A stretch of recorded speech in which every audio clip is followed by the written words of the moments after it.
Baik, yang selanjutnya di video ini saya akan menjelaskan mengenai titrasi potensiometri.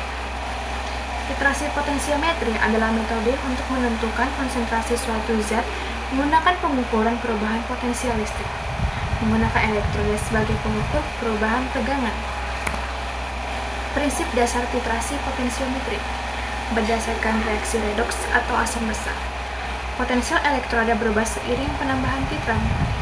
Dan selanjutnya, titik ekuivalen itu ditentukan dari kurva potensial dengan volume titran. Alat bahan yang digunakan dalam titrasi potensiometri ini ada elektroda, potensiometer, buret, larutan titran, dan larutan analit, dan selanjutnya ada pengaduk. Jenis elektroda yang pertama itu ada elektroda indikator, responsif terhadap ion yang dititrasi. Yang kedua itu ada elektroda referensi, potensialnya itu tetap, misalnya elektroda karamel atau Ag atau AgCl. Proses titrasi yang pertama itu larutan analit ditampung dalam beker. Yang kedua, elektroda dimasukkan. Yang ketiga, titran ditambahkan secara bertahap. Yang keempat, potensial dicatat untuk setiap volume titran. Kurva titrasi potensiometri. Sumbu X itu adalah volume titran, sumbu Y itu adalah potensial. Titik ekuivalen adalah titik perubahan drastis pada kurva. Contoh reaksi titrasi redoks.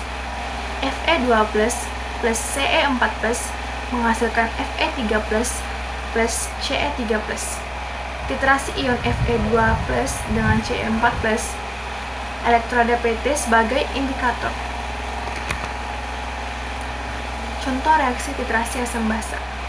Itu ada CH3COOH plus NaOH akan menghasilkan CH3CONa plus H2O menggunakan elektroda kaca sebagai indikator pH. Kurvanya akan menunjukkan lonjakan pH saat titik ekuivalen tercapai.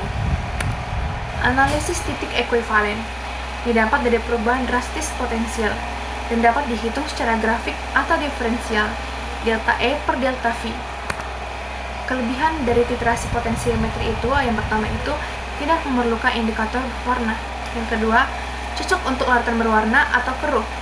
Yang ketiga, akurasi tinggi pada titik ekuivalen.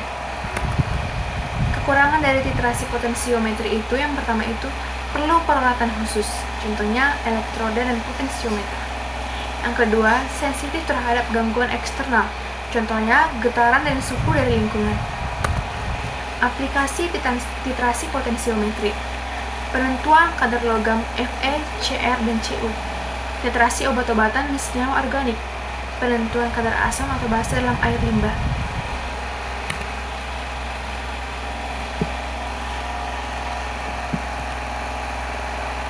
Di sini ada contoh soalnya.